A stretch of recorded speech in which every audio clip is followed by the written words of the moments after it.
On August 4th, 1964, 44 days after they disappeared, the bodies of 3 young men were pulled out of an earthen dam in Neshoba County, Mississippi.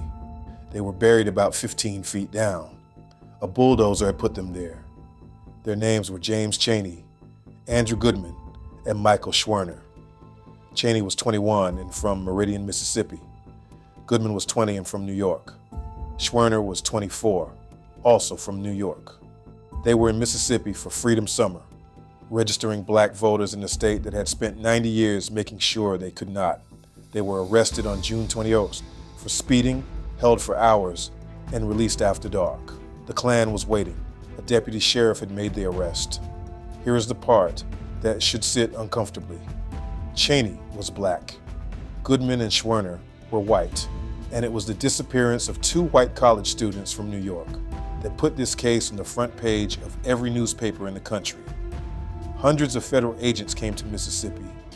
Sailors from a naval air station walked the swamps in a line. Black Mississippians had been disappearing for decades, and no one had sent the Navy. We know that precisely because of what the search turned up. While they were dragging the rivers and swamps looking for these 3, searchers found the bodies of 8 other black men and boys. Henry Hezekiah D. and Charles Eddie Moore, 2 19-year-olds who had been kidnapped and killed by Klansmen that May. A teenager named Herbert Orsby found wearing a Corps t-shirt, and 5 more who were never identified. 8 people. Nobody had been looking for them. They were found by accident, by men searching for someone else, and their names left the news almost immediately. There is one more thing to be careful about. You will often hear that James Chaney was beaten far more savagely than the other 2. That comes from a second autopsy performed for the family by a doctor named David Spain, who said Chaney had been beaten with chains or a pipe and might have been dead before he was shot.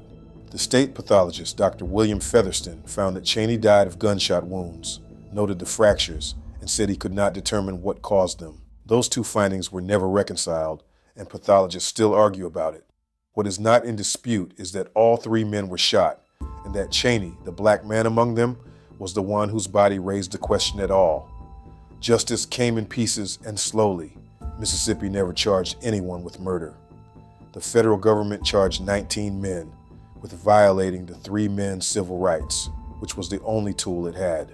On October 27, 1967, an all-white jury convicted 7 of them, including the deputy sheriff who made the arrest and the imperial wizard of the White Knights.